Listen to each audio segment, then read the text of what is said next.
Good afternoon. Good afternoon. This is Dr. Scanterbury, and I am coming to you live with this session for our Dialysis Patient Educational Center Ask the Doctor session. So thank you so much. Good afternoon, everyone. My name is Dr. Scanterbury, and I'm the medical consultant for dialysis patient citizens.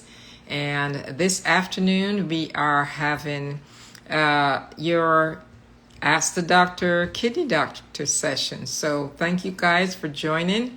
I know it's in the middle of summer in August, and many of you are on vacation or doing things around the city or trying to enjoy your time, whether you're off dialysis or you've had a kidney transplant, but we've had some really hot weather lately. I don't know where you are all located, but certainly here in the East, it has been very hot.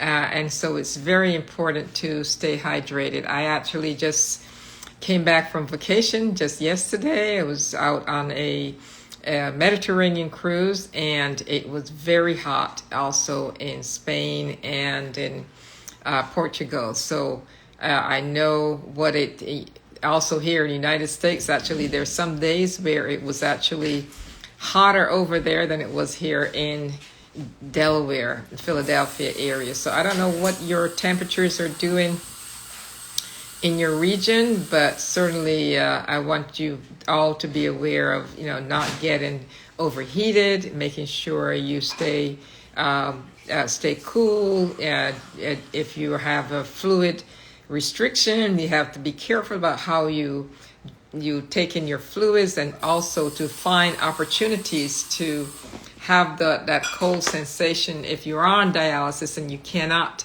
really consume all that liquid. Be creative in how you can get your fluids, and certainly making sure whether it's using frozen grapes or frozen fruits that are also quenching your thirst, but also giving you that coolness. So we know that is very important. Even for transplanted patients, you want to make sure you stay well hydrated, because any dehydration is going to affect that kidney most certainly. So you also, if you have underlying heart disease, you also have to have that balance of how much fluid you need and how much is too much. So that's always a fine line. And certainly, the question is, how can humidity affect dialysis transplant patients? It really can drain us in terms of, allowing the humidity.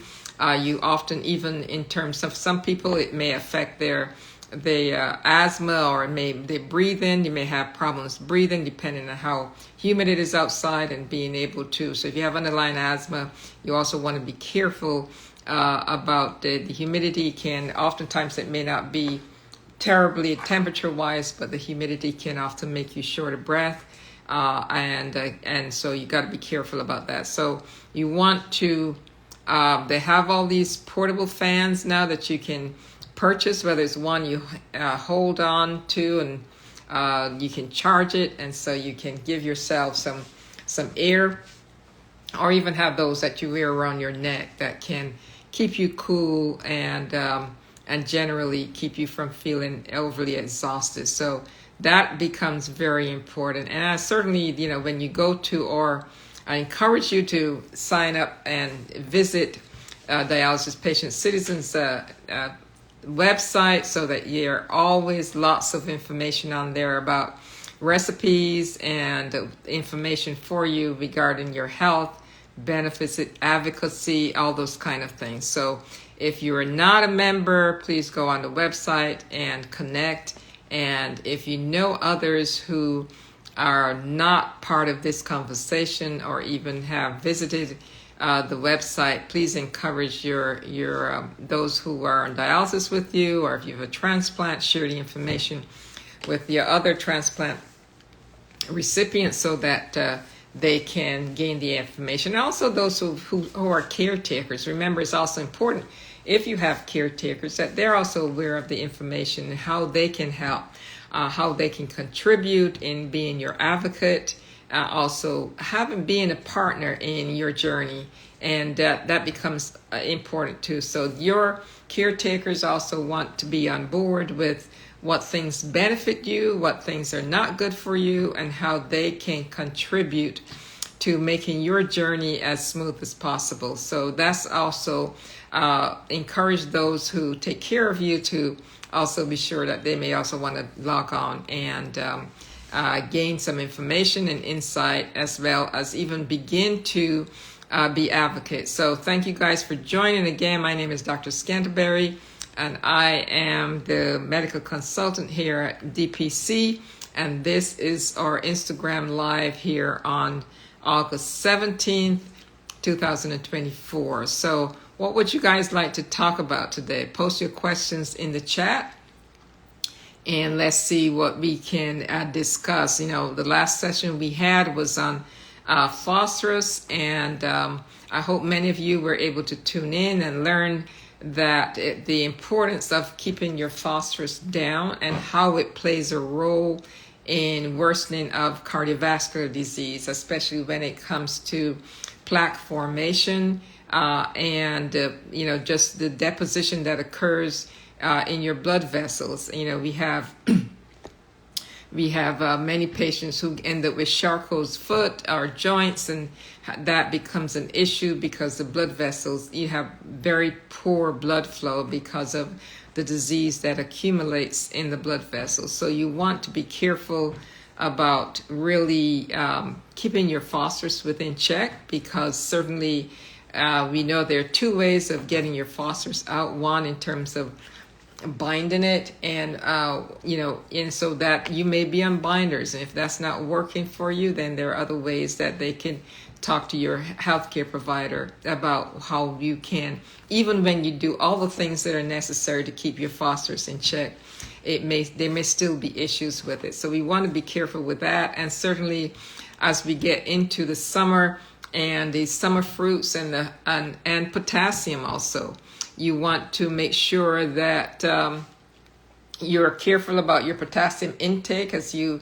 consume more and more fruits. So yeah, you want to be careful with that. And certainly you you want to also keep on par with if you're being worked up for a transplant, you want to certainly don't get disappointed, because certainly August is often a slow month when it comes to donors available, and often for many transplant centers can do very few because of the lack of donor availability outside of the living donor process. So certainly if you have been called once or twice, you haven't been called in the last 6 months, don't lose hope, because summer months are always much too, seems like I have poor connection. If it's been over a year, you may have to have that repeated. So don't wait until they call you and then realize that you're not up to par with your health screening updates. You want to make sure that you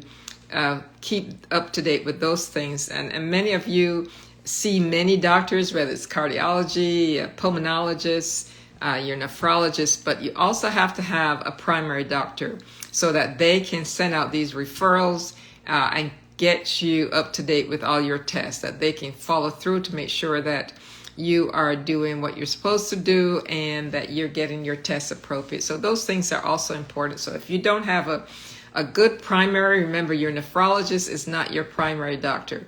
Get a good primary doctor who can make sure that you are getting all the tests that are necessary in an appropriate time. Dental clearance, that's usually something that for many patients on dialysis, they may not have the appropriate coverage for dental surgery or dental clearance. So for many people, it's important they may even have the workup paused because they haven't completed the dental workup. So those are things that you want to make sure that you're up to date with. So continue to do the things that will keep you healthy. And if you're on dialysis, as it gets hotter, as we said before, this is a challenging month as the heat builds up to keep your fluid balance on par. because you want to drink more because it's so hot. So you want to stay inside, and you want to be careful with, if you are going out, that you want to be careful with your intake. Summer months, we want to splurge, and there's, ice cream and all that stuff that may not be good for you because of the high phosphorus intake. So find ways to really avoid those things, or to manage your phosphorus if you're going to consume those things, which you probably should not, depending on what your phosphorus levels are running. But just remember, all those things count as fluid, and you don't want to challenge your heart. So that's one of the things that becomes important. We mentioned earlier about freezing your fruits and using them as an opportunity to cool down, as well as limit your fluid intake. So thank you so much. And again, like I said, this is Dr. Scanterbury, and your medical consultant for dialysis patients, citizens, education. And for those of you who have just joined, thank you so much for joining. And post your questions so that we can have this conversation. We still have about 15 minutes left. And we want to really focus on what you can do to stay healthy. Remember, for the month of August, I want to, we have some others have joined. I want to say hello to Raymond and to Hannah. Joanne Smith from Fresenius, thank you so much for joining. And Marita, the president of DPC Education, thank you so much for joining. If you have any questions for me, please let me know. I'll be rambling on, but I certainly want to be able to have a conversation. I'm doing all the talking here, so if there are any questions from you in the audience, please let me know. I want to be able to have a real conversation going, so that it is not one way. August generally is a very hot month, and so we were talking about staying hydrated, but not overdoing it with your fluid.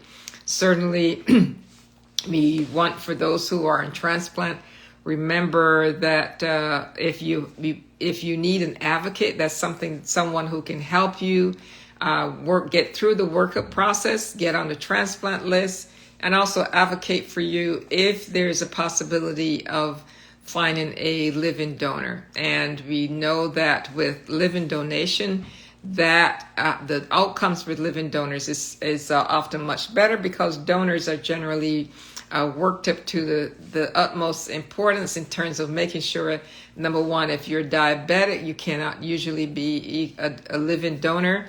If you have high blood pressure, generally, if you are a relative or an immediate family, then you may be able to donate if you are only on one or two medications based on transplant centers. But remember, transplant centers have the right to have different criteria for donors who have underlying hypertension, which has to be well controlled, with no evidence of kidney disease, no protein in the urine, and they are stable on those medications, because we know that high blood pressure and diabetes are also number two and number one causes of kidney disease. So for many programs, they do not take donors who have high blood pressure. But if you have a donor, don't say this donor is not suitable or we're not the right blood type, but because you have those programs that allow for what we call peer exchange, and also in terms of switching from one donor to another depending on compatibility. So everyone is a potential donor until ruled out by the transplant center. Don't rule them out yourself. Certainly, we want to make sure that the question is, can you explain the importance of exercise and remaining active is important. And that is important, because one of the things that we see many patients, especially after they've been listed or even before they're listed, and you don't want to be frail. You want to be able to have enough stamina and endurance. And we see patients who may be really on that border, and we'll have to send them to physical therapy to make sure that they are able to have that endurance. You want your muscles to be strong, because after transplant, we are going to get you up and get you walking. You have to be able to be up and move around. You have to be able to do things on your own. And oftentimes for patients who are, if you're on dialysis, you can get complacent between your dialysis treatments and thinking, okay, 3 days a week, I'm tired, I don't have enough time to exercise. But you want to be able to keep your muscles strong, as well as your heart, whether it's, cardio exercise, just your heart is a muscle. And so you want to exercise to keep your heart strong and be able to tolerate the procedure of the kidney transplant and also the recovery period. And so for patients who are, many programs now measure that level of frailty, because if you are too frail, and as we say, we don't want to be a couch potato, because you may not be able to get up and around after the transplant. You may not have enough energy or endurance to go through the process and be able to recover and continually come back to clinic on a daily basis for the first week or for the first 10 days, depending on how important it is and how often it is to see you. And if you're tired and exhausted and can't do that, then that may be a strike against you. So you really want to keep active. You really want to keep your heart strong, and you want to continue to do as much as you can to have good stamina and endurance. How important is lab work for renal patients? In terms of renal patients, whether if it's renal dialysis patients, it's important to have that lab work so you can keep your numbers in check. You want to make sure, number one, that your phosphorus and your potassium and your electrolytes are in balance from month to month. And you guys who are in dialysis know that that's a big checkpoint to make sure that you're maintaining your protein level, that you're maintaining good potassium level, that you're maintaining good phosphorus level, because so much of that affects your long-term outcome. So lab work is important. We want to make sure that you're not anemic, because one of the things the kidney does is that it regulates production of hemoglobin. And erythropoietin is generally made by your kidneys, but once your kidneys are no longer functioning, you don't make that hormone. And so that hormone has to be given to you while you're on dialysis. And so we want to make sure that you're not constantly anemic and getting the correct dose of your supplement of erythropoietin, because that can keep you fatigued if you're too anemic constantly. And we don't want your red blood cell count to drop so low that you will require transfusion. So labs are important to keep up to date with what needs to be done, what needs to be corrected, and what needs to be improved on. So that's important to get your labs. And if you're a transplant patient, certainly we're monitoring your immunosuppressive levels. We want to make sure you're not too high or too low. If your drug levels are too low, you put yourself at risk for rejection. If your drug levels are super high than where we normally want them, then your body becomes overly immunosuppressed and it puts you at risk for infections. So keeping those levels are also good. And some patients still continue to have issues with potassium even after transplant. So we want to make sure your potassium levels are good. Magnesium, many patients, because of the medications as well as the kidneys are now working and the medications contribute to low magnesium levels, that becomes an important issue to follow, because low magnesium can cause many, many different problems. So you don't want that to occur. So after transplant, immediately in the first few months, you may be getting more frequent lab work. But as you get stable, for many people beyond a year, it may be a monthly to every other month. Beyond 5 years, some patients will go every 2 months or every 3 months, depending on their drug levels and how stable they're doing. So great question. I try to encourage patients to not go if you miss labs, if your doctors are putting you on an every 3 month schedule, realize that if you miss one set of labs, you are now without being monitored for 6 months. So that's not a good thing. So you want to make sure that you keep up to date with your labs, because something can happen to that transplant and you may not know what's going on because kidney disease is a silent disease. You don't, for many patients, you don't know whether you're having rejection or not.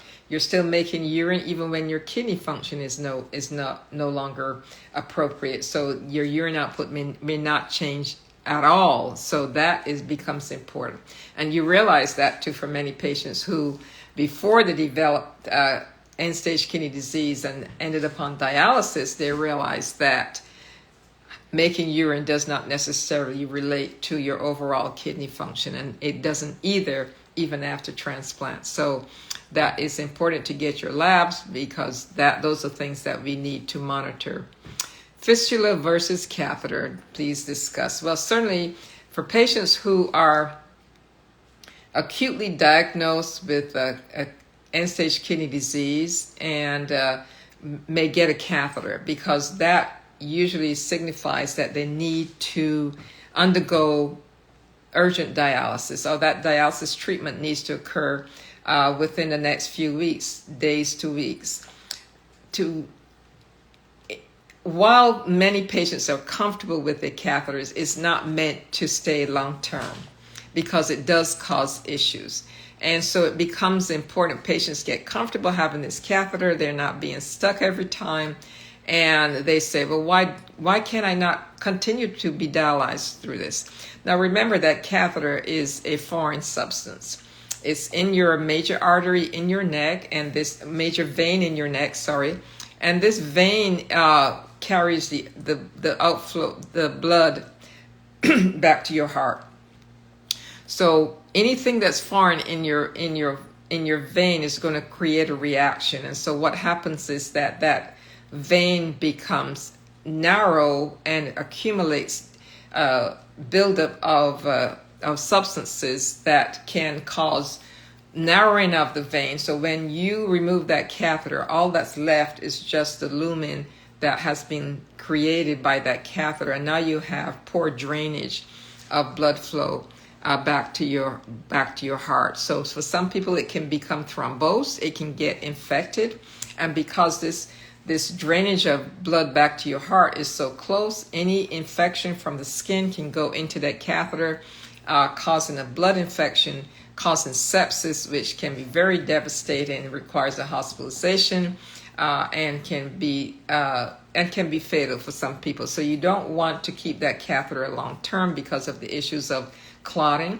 Now, if you have this catheter in this vein and it clots, it's preventing blood flow back to the heart from that side of your body, from upper body and arm. So that can be detrimental, causing swelling of your arm, you big veins in your neck, and it can become an issue. Two, when you get to transplant and you need to have a catheter to put you to sleep, that becomes very difficult being able to get one of those catheters. But it becomes important to, while this is temporary, to move ahead to the next stage, to have a fistula. And that fistula is created between your vein and your artery. It needs to mature, because now we're going to turn your vein into an arterialized vein, and we're now going to carry high flow from your artery into your vein, so that, because your vein is on the surface, and with time that vein will get larger, so that the flow rate in it can now be used to dialyze you, because you can't undergo dialysis in a typical vein unless it's a big vein, such as the one that's immediately going to your heart. And when we place this catheter in your subclavian vein up here, is going right into the large vein that enters your heart on the right side. So that allows for blood flow. But for your fistula, we have to now cause your small vein on the surface to enlarge over time. It does take weeks to get there. So while you have your catheter, you can be sent to the vascular surgeon or the transplant surgeon, who will then create a fistula, which is a superficial vein that has now been arterialized to have high flow. And that is then, once it matures and you can feel a thrill in it by just putting your hand on it, then we know that it's then amenable to dialysis treatments. That does give you the best long-term result in terms of being able to, is further away from your heart, is big enough to be able to be continue to undergo dialysis on a regular basis, and less risk of infections, less risk of thrombosis because of the high rate of flow through this fistula, and is recommended to be the better treatment outside of transplant when it comes to dialysis. So I hope that helps. And for many of you, I know having that catheter is something you prefer, but it is not appropriate and can lead to long-term consequences with obstruction, thrombosis, and worst of all, infection. And you do not want to get an infection in anything that's that close to your heart, as a foreign body, as a foreign substance. And your platelets and other cells can accumulate around it, causing blood clots, which then requires thrombosis and agents to go in, different injections of different agents to try to break up that clot, which can go into your heart. So you don't want that to happen. So I encourage you, if you have your catheter, understand that it's not meant for unless there's no other way to be dialyzed. And so that can come after people have exhausted other options for dialysis throughout their different areas of the body. So thank you so much for that question. It's been, we have a few more minutes left, and I see we're winding down. And if you have any other questions, please put them in the chat. Thank you all for joining. Again, I'm Dr. Scanterbury. I am the medical consultant for Dialysis Patient Citizens Education Center, and we are here to have this conversation on a monthly basis, and hopefully by next month we'll have more of a robust audience, as many of you are maybe away doing things, enjoying the summer weather. But remember, as you are out there, please continue to please continue to think about your diet. Try to make sure you don't overdo it with the fluid since it's hot. Pay attention to your weight gain. That's usually a measure, if you're not making urine, of how much excess fluid you have on board, and that becomes critical because you don't want to overwork your heart, which is your lifeline. And the more fluid you gained, the harder your heart's working, and your heart's pumping that extra fluid that then has to wait 24 or 48 hours to be removed on dialysis, unless you happen to be on home dialysis. And then it's an easier process of not putting too much strain on your heart. But we are upon the hour, and I thank you all for joining. I thank you for being here on this slow August month, but continue to stay safe. Stay out of the heat, and wear sunblock. Make sure you're not wear your hat. Keep yourself covered, and continue to do well until we see each other again. Take care. Have a blessed day.